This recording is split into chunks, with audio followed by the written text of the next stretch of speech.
Hi Nick, it's great to have you with us, and I was just wondering if you could do us a brief introduction to who you are and what your background is.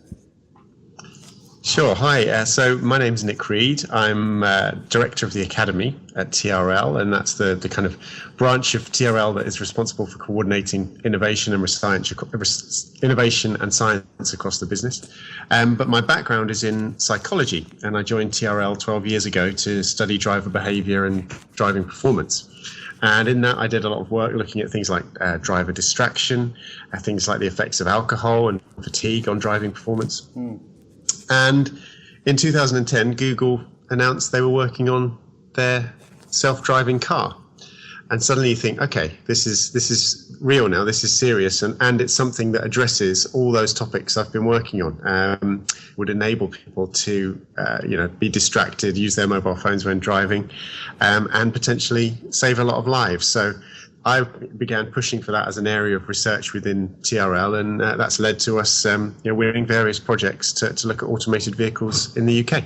Yep, and I know I had a little look on the TRL LinkedIn and other pages, and I was just wondering, there's some great stuff on there like blue sky thinking and kind of more experimental stuff, and a paper that you've written in automotive ergonomics. I was just wondering if you could go through a little bit of kind of your work there to date and what kind of blue sky thinking happens within TRL, and obviously stuff that you can talk about. Yeah, sure. So TRL general business is project based. So we have to bid for projects and win them. Some of them from the government, some are from the private sector. But we also have a reinvestment fund, which is where we take some of the profits that TRL makes and set out a call to our staff to do these independent blue skies type projects where we don't think there'd be a customer for them as it stands, but if we do some research and kind of prep the ground for it, we can position ourselves to win work in those areas in the future. And we've done work around things like wireless power transfer, so that roads could charge vehicles while they're on the move, electric vehicles. We're doing some work at the moment on Oculus Rift and the use of Oculus Rift for visualizing collision scenes. Done work using our driving simulators, trying to understand driver safety issues. So it's a real broad range of topics that we study in that program, and it's my privilege really to work on deciding who gets funded through that program. Yeah, I mean, that sounds fantastic. You've got like virtual reality kind of simulation there, and research, which then gets applied presumably to whoever the client is at the time, governments or companies. Yeah, that's right. It's about a third of our revenue is from public sector, a third is private sector, and a third is international. So it's not just UK, but also about applying the things we've learned in other nations. Yep. So you had a reveal today. There's a couple of things that have happened this week in the AI news, effectively. One big news article this week was Marvin Minsky. So he passed away, unfortunately, this week, and he was the godfather, if you like, of artificial intelligence. He was working at MIT for much of his life, and even coined the name artificial intelligence, I think, and was an early adopter of neural nets and machine learning and automator and things like that. And also this week we had, did you hear about the AlphaGo program with Google as well? Have you got any comments about the ancient game of Go at all there, Nick? I'm not a Go player myself. But that gradually these challenges that are being posed of artificial intelligence are being overcome. So, having enormous data sets and the computing power and processing power to analyze enormous data sets is enabling neural network and machine learning algorithms to become more and more successful. So Facebook and facial recognition programs, those kind of things are just getting incredibly powerful. Speech recognition is becoming ever more naturalistic in the way it works. So having these enormous data sets and the processing power and storage of them means we can start to overcome some of the more challenging tasks for AI, and one of those things is of course driving. Yeah, sure. Is it something? I mean, I'm sure we'll get into this in a little while, but is that kind of neural network research something that you are familiar with and that you use within TRL? A little. We've done some stuff on lane changing behaviour and neural networks deciding when it might be safe to overtake. Yep. So that was quite interesting. But from my own personal research, when I was doing my postdoc back at Oxford, I was looking at how people move to catch balls. Right. So if you see a projectile trajectory, how do you know where to run and what speed and what direction to get there at the right time? And we looked at using genetic algorithms to create a neural network that could solve that problem in a way a human does. Yeah, and yeah, so I covered some of it in that postdoc. And what's a genetic algorithm, just in case people don't know? So a genetic algorithm is one where it is modified and mutated over thousands of generations to produce an optimized network that gives you the best performance. And they've shown lots of promise in being able to solve complex problems. Yep. So it's kind of like an evolutionary effect that's kind of influenced, and it's called genetic algorithms because it's influenced by that natural evolutionary thing that we all have, right? Processes, yes, exactly. Yeah, exactly. Yeah. Just to backtrack quickly, the Google AlphaGo was Go was a game which has yet to be beaten by a computer. Unlike chess and checkers and noughts and crosses and all these other games, which have now the champions of the world, effectively computer programs. So AlphaGo beat the European champion this week, which is a program by Google, and that's kind of the first big Go champion who has been beaten by a program with no restrictions, so playing a normal game of Go. So our next questions are really based on, this is a podcast about machines and ethics, really. So have you heard of this term machine ethics, and what does that term kind of mean to you? And then also, is it something that TRL or organizations that you've seen are thinking about?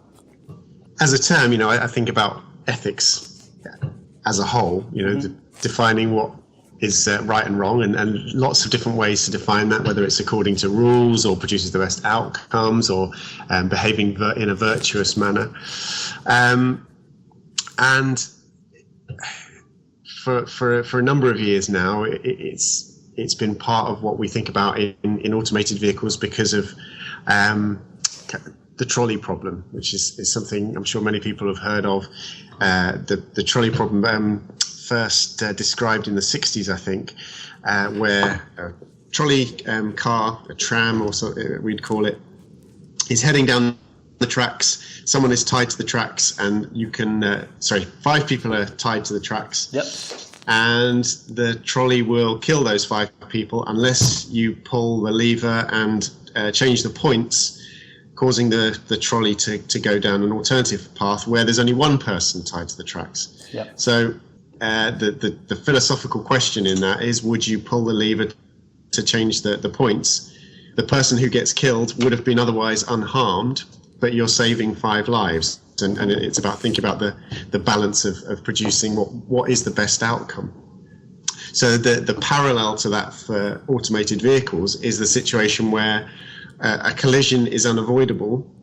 Should you swerve to avoid the collision, which might result in harm to the vehicle occupants or produce a worse outcome? Should you swerve to hit a pushchair, or should you swerve to hit an 85-year-old pedestrian? Yeah. So a lot of these kind of hypothetical situations are considered, and I think it's if it's very interesting, but not necessarily most helpful in helping us get towards having automated vehicles out on the roads, and there are some important reasons why I think that's the case.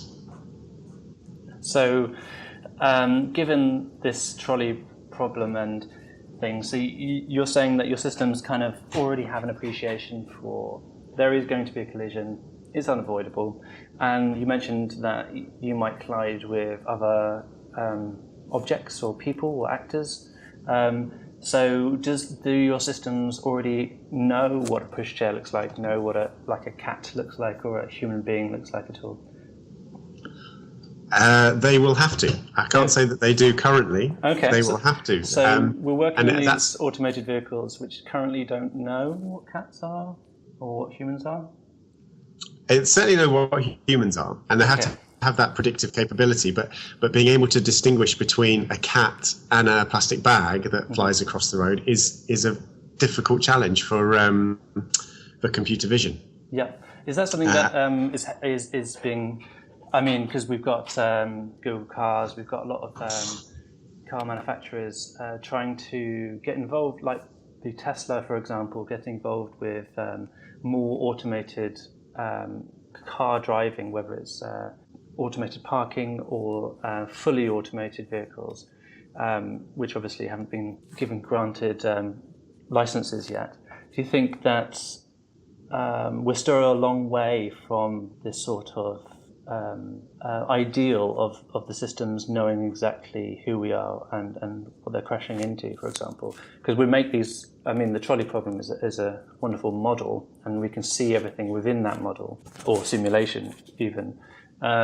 In practice, it's a lot more difficult. Do you see these things being way off, or, at the pace of things at the moment, they are going to be next year, 2 years' time? Will we be able to distinguish between a cat or a human being, for example? So it's one of those where it feels like it could be a long way away, but things are progressing very rapidly. So there's sudden breakthroughs. You don't know what might happen in a year, 2 years' time. I was at the CES show in Las Vegas in January, and you had NVIDIA on there, and they had a chipset there, a chipset is dedicated to automated driving, and it's about the size of a small book, I'd say, and it has the power of 150 Mac Pros, and it's dedicated to taking in feeds from vehicle sensors and interpreting them, running these machine learning algorithms to detect, speed limit signs, pedestrians, other vehicles, road markings, and combine all that information and give the vehicle an understanding of what it needs to do to proceed safely. And that's running 10 times faster than the chipset they showed in 2015. So those things are just progressing very, very rapidly. Lots of companies are working on them. So yeah, it's a difficult challenge, but there's definite progress being made, and who knows what breakthroughs we'll see. So I mean, that sounds fantastic. I wasn't at CES this year. What's the acronym stand for again? The Consumer Electronics Show. Sure. Yeah.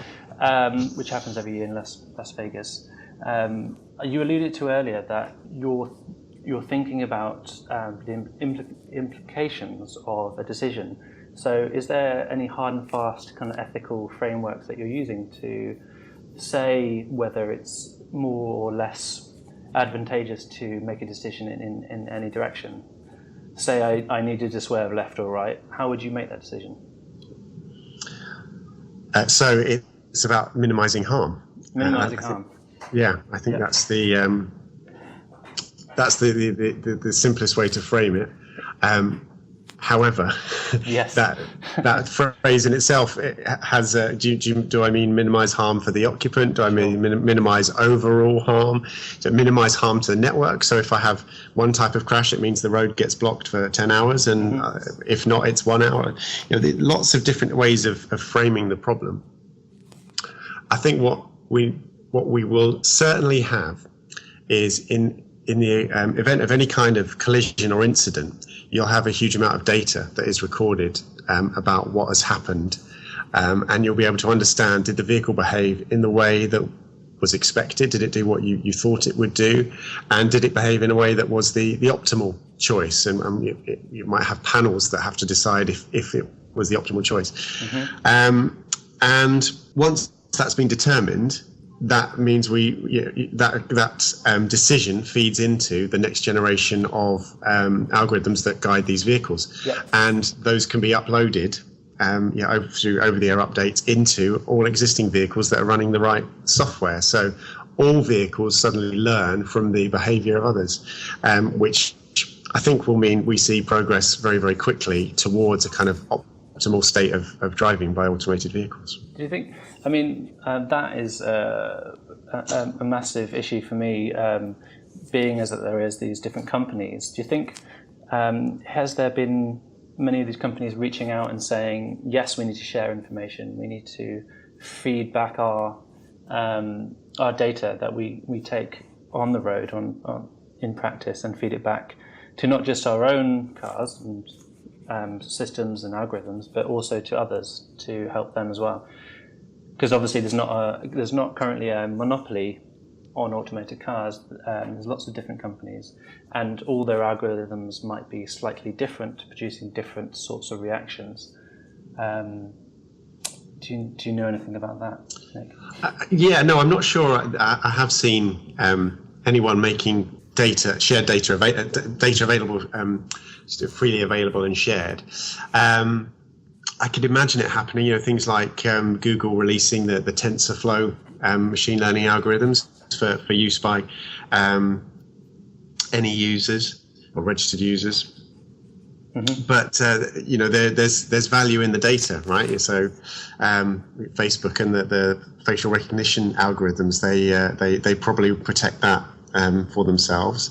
And until they're well ahead, they probably wouldn't release that to be used by anyone else. So I think government-funded studies, there's more of a incentive or more desire for the data to be shared, but private companies doing it, I haven't really seen much of that to date.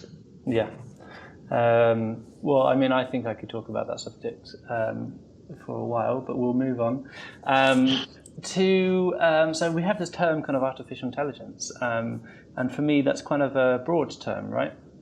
So it can be related to things like Siri and voice recognition, or things which are part of the automated cars systems, all the way right up to kind of sentient artificial beings almost. When you talk about artificial intelligence, do you talk about it in a certain way, and do you think there's a better phrase that we should be using for this particular epoch that we're living in, or this scientific epoch, in fact? To be honest, I'm quite relaxed about it. I think any system that is taking in information and making decisions, it counts as some form of intelligence. That scales up to what we might think of as humanoid type decisions, driving being an example. It seems to me that that's all on the same spectrum. Yeah. So this kind of vast artificial intelligence spectrum. Yes. Of different variants. Okay. So I mean, what are the other interesting pieces of research that you've seen at the moment in progressing AI? Obviously, we talked about AlphaGo a little bit earlier, and a little bit about how your research makes decisions. Is there anything else that is available or, behind guards with Google and Facebook, which is really interesting in doing things differently? So something I saw last week that was fascinating and slightly troubling was AI algorithms for writing political speeches. Right. So it would tailor a political speech to be more appealing to different types of demographic audience, different demographics of audience. Yeah. And I can't remember the authors offhand, but I could find them out. But yeah, that was very interesting. And you start to think, never mind the ethics of automated driving, the ethics about having powerful AI systems that could lead to political leaders having more persuasive arguments for the population. it could get down to some quite difficult territory about the power of AI in that instance. Yeah, I mean, you obviously want to hear the politicians talking, if not for themselves, from their party, for things that they believe in, and not necessarily tailored writing, specifically aimed and targeted. It's almost getting into that kind of advertising realm of getting the right advert in front of the right person, isn't it? I mean, maybe. I suppose if you take a step back, you could say, well, whoever pays the best speechwriters probably has a similar capability today, but it's about, I guess, about taking that to even greater levels and probably creating a bigger separation between the haves and the have-nots in terms of AI. I mean, I've got an argument that I use at this point, which is generally not necessarily everything that can be automated should be automated. And almost everything can be automated to a certain more or less extent, and maybe not everything should be, and that's kind of part of the ethical argument, I would say. Yeah. For driving, for me personally, it's that collisions on the road, 95% of them have human error as a contributory factor. Yeah. So, with automation, we're trying to address that risk factor in collisions. That's not to say we remove human error from the system, because there could be error in the coding, there could be error in the design of the vehicles or operation of the vehicles. But it stops the drunk drivers and the distracted drivers from doing stupid things. Yeah, so I can quite happily get into a car completely plastered after my Christmas party and get in my automated car and drive home without any knowledge of even how I got home by the end of it, I'm sure, and with no incident. That's the ideal, right? Be driven home rather than drive home, but yes, I take your point. Yeah. I think every time I get into a car, you're almost giving us there's a certain amount of agency you're giving the driver. So when I think I find a parallel with getting into a taxi. So when I get into a taxi, I'm giving a certain amount of my agency over my life to the taxi driver to drive me safely, but also, knowing the remit of driving and other people on the road as well. And I guess when you get into a car with an automated driver, almost a automated system, you're kind of doing the similar thing where you're giving agency over your own kind of environment to that system, and hopefully we'll see that those systems work remarkably better than our own taxi drivers or just our own driving, and then they'll become more acceptable, I guess, in the ideology, the kind of social. I wouldn't necessarily see all the Top Gear watchers and people like that, give up their cars tomorrow and say that the machines, the algorithms, are better at driving than they are. Do you think there's going to be this kind of social backlash against automated driving because people like driving or feel like they're having a lot of that agency taken away from them? I think there might be a little bit of that, and that taking away of agency. We already have that with autopilot systems for aircraft. We happily accept that autopilot is managing most of a flight for us. But that thing about kind of drivers who are invested in that as a pastime, as an activity they enjoy doing, like a social activity or a hobby. Yeah, and I think no one is saying that would be taken away from people, certainly not for the next 50 years or something. But for the most part, certainly in urban areas, driving is quite mundane and boring, and has quite a high cognitive workload. It's a pretty difficult task. You've got cyclists to think about, you've got pedestrians, you've got trucks, buses, lots of things going on that you need to be aware of in making an A to B journey. And I think people would be happy to allow systems to do that for them, especially when they all the business models say that a shared automated vehicle would cost about a third that of a private individually owned vehicle per mile. So lots of benefits to that. And for those who really want to go and do driving as a hobby, then a bit like horse riding today, you could go somewhere and do it properly at a racing track or something, and really get the full enjoyment from it, and then be taken home in your automated car. Yeah, I mean, I'm definitely in that camp. I don't necessarily enjoy driving, but when I do, I think you want to go fast, and I'd like to go in a fast car around a track and not necessarily have to worry about hitting into anything. I think that would be a much better arrangement. So I've got a couple more questions for you. Have you got time for us, Nick? Yeah. Brilliant. So I think the last two questions are quite difficult ones, unfortunately. One is to do with neural nets. So we've got these networks of tiny little programs that do things, and you feed it some information, and you get answers out the other end. And you don't necessarily know how these networks are, connected together.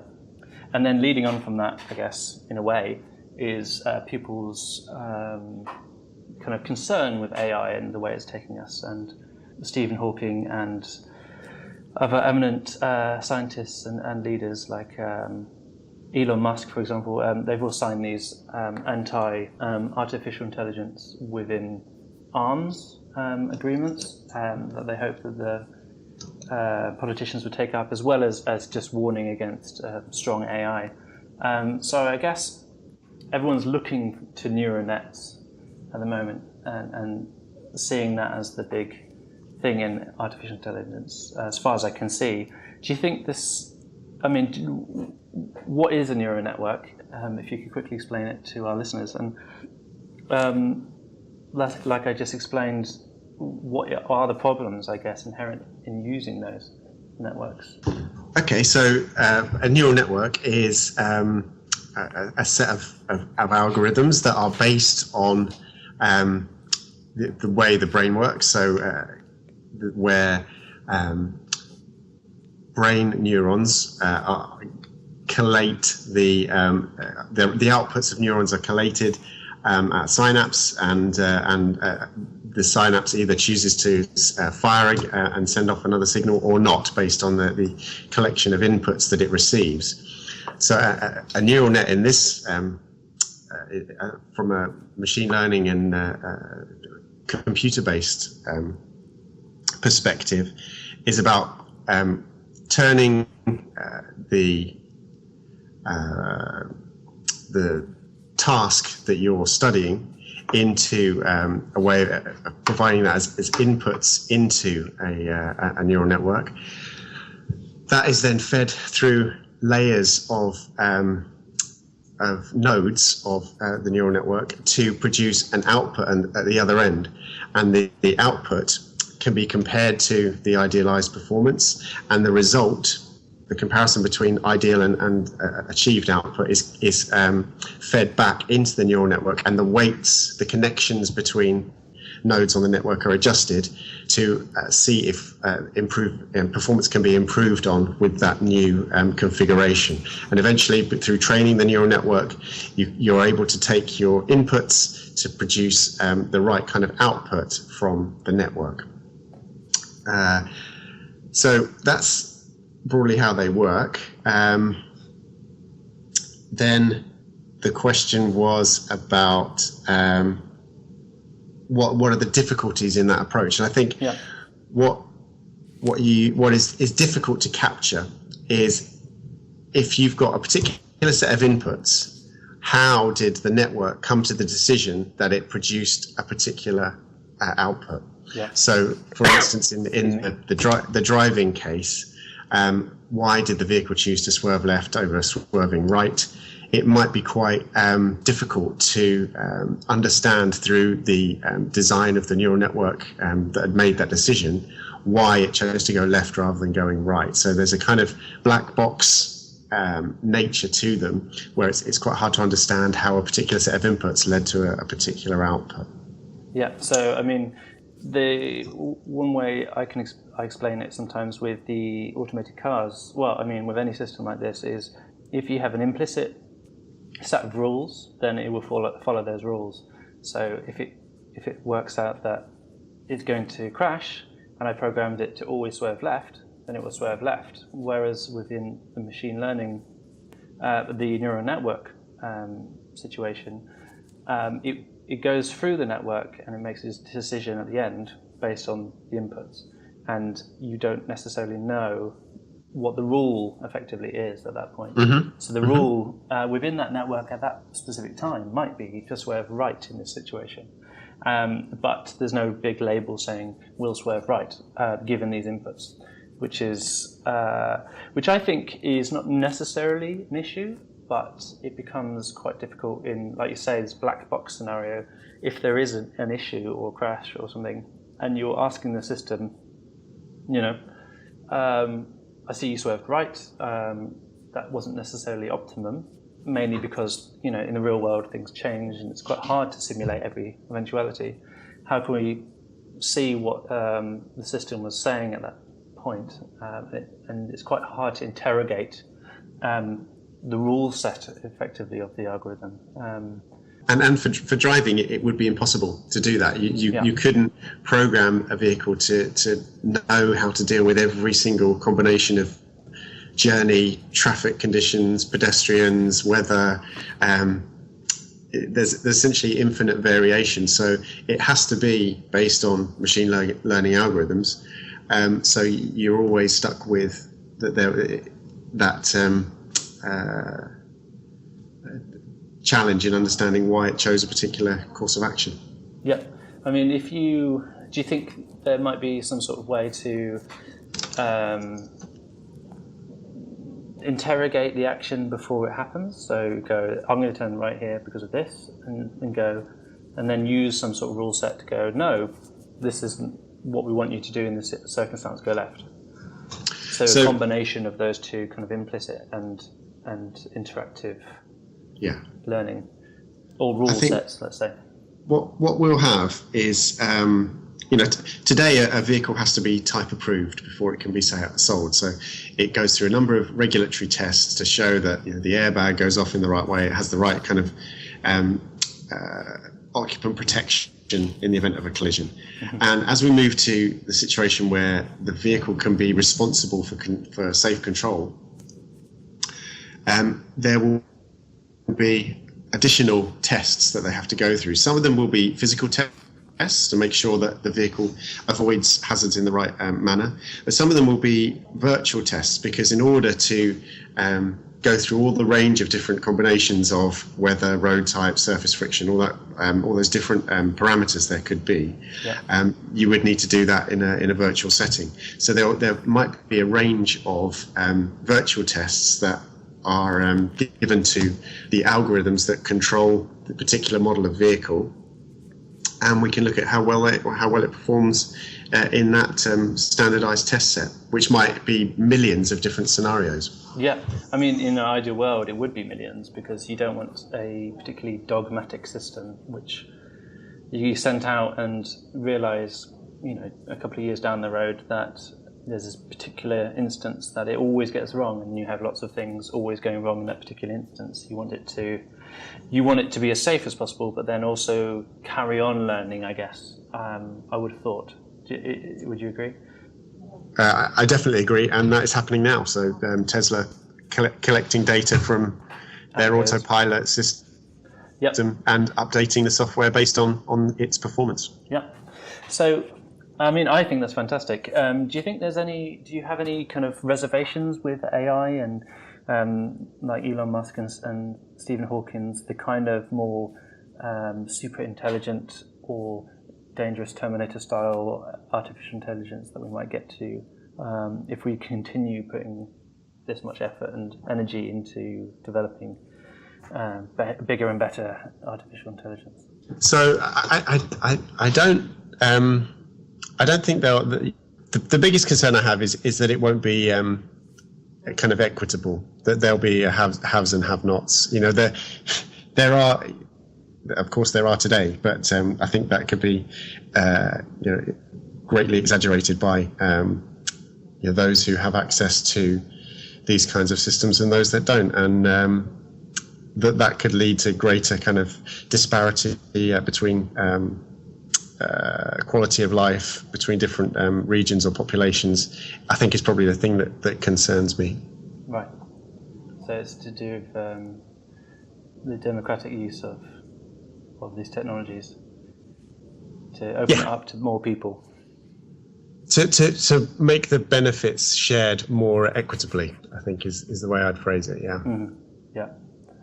Yeah. I mean, I think that drives us back to kind of the monopoly or government-based over private and maybe more hidden kind of research and rewards, I guess, at the end of the day. Yeah, which is again interesting. I don't hold that AI is going to turn into Terminator and take us out, but lots of people do, so I think that's very interesting. And I would like to talk to them about why they think that is. I think it's probably a cultural artifact thing. The more we write about these things, the more we think about them, I guess, as well. And they bleed through our thoughts in the things that we do in science and technology and research. So I think we're going to pretty much leave it there with this podcast. So thank you for your time, Nick Reed. Thanks, Ben. That's been great. Thank you so much.